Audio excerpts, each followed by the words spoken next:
ഇന്ന് ഞാൻ ഉണ്ടാക്കാൻ പോണത് മുട്ട റോസ്റ്റാണ്. അതിനാവശ്യമുള്ള ഉള്ളിയാണത്.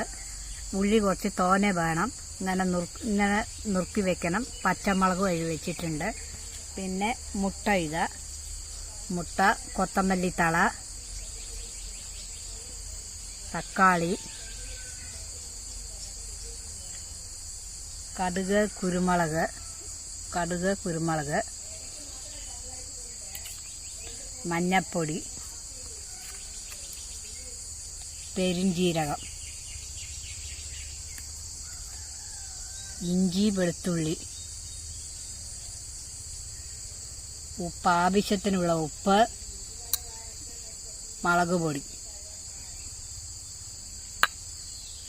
പിന്നെ വെളിച്ചെണ്ണ. നമുക്ക് ആവശ്യത്തിനുള്ള എണ്ണ ഒഴിക്കാം.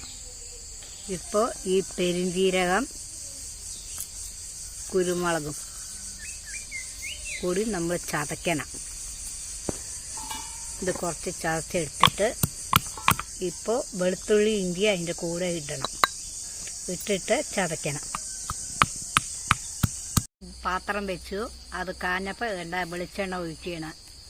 വെളിച്ചെണ്ണ ഒഴിച്ച് കഴിഞ്ഞതിന് ശേഷം കടുകിടുക.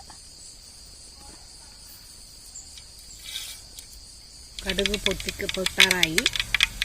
ഇനി ഇഞ്ചി, വെളുത്തുള്ളി, പെരുംജീരകം ചതച്ചതിനെ അതിലേക്ക് നല്ലപോലെ വഴറ്റണം. നിറം പോണ വഴറ്റി.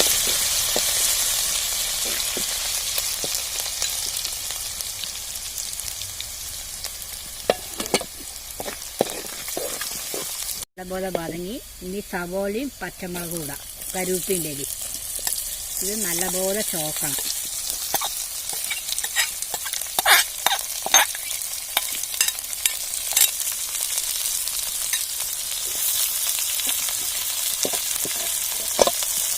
ഇത് നല്ലപോലെ ചോക്കണം.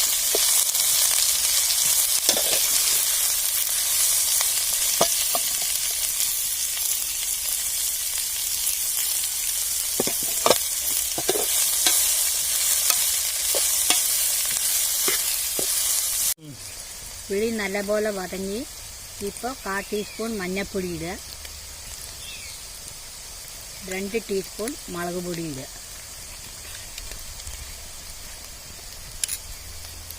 എന്നിട്ട് ആവശ്യത്തിനുള്ള ഉപ്പ് ഇടുക.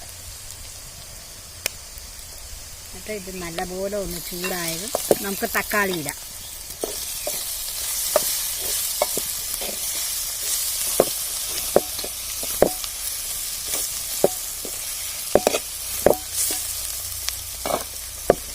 ഇത് പോയി കഴിഞ്ഞു, ഗന്ധല പോയി കഴിഞ്ഞു. ഇനി നമുക്ക് തക്കാളി ഇടാം.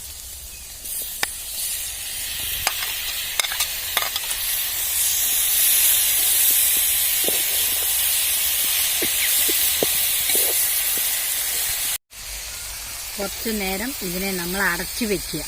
ആ തക്കാളി ഒന്ന് വതങ്ങാൻ വേണ്ടിയിട്ട്. ഈ വെള്ളം ഒഴിച്ചിട്ട് ആ തക്കാളി ഒന്ന് വതങ്ങി വേവാൻ വേണ്ടിയിട്ട്, നന്നായിട്ട് വേവാൻ വേണ്ടിയിട്ട്. എന്നിട്ട് അടച്ചു വയ്ക്കുക.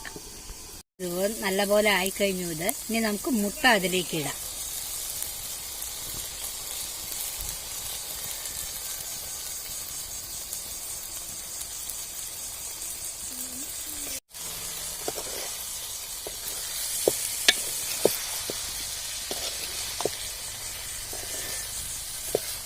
ഇതിൽ വേണമെന്നുണ്ടെങ്കിൽ കുറച്ച് പഞ്ചസാര ഇടാം. ഒരു തുള്ളി പഞ്ചസാര ഇടാം. ഇഷ്ടപ്പെടുന്നവർക്ക്, അല്ലാത്തവർക്ക് വേണ്ട. അപ്പോൾ അതൊരു വേറെ വിധമായി ടേസ്റ്റ് ആയിട്ടിരിക്കും. നന്നായിട്ടുണ്ടാവും. കുറച്ച് മധുരവും എരിവും കൂടി കളഞ്ഞതും അതൊരു ടേസ്റ്റ് ആയിട്ടുണ്ടാവും. പക്ഷെ ഞാനിപ്പോൾ ഇതിൽ ഇട്ടിട്ടില്ല. ഇത് നല്ലോണം ആയിക്കഴിഞ്ഞു. ഇപ്പോൾ ഇതിൻ്റെ മുകളിൽ കുറച്ച് കൊത്തമല്ലി തള ഇട്ടിട്ട് ഇത് നമ്മൾ ചപ്പാത്തിക്ക്, പൂരിക്ക്, ഇതിനൊക്കെ വെച്ച് കഴിക്കാം. ചോറിനും കൂട്ടി കഴിക്കാം. ഇപ്പോൾ വാങ്ങി വെക്കാൻ പോവുകയാണ്.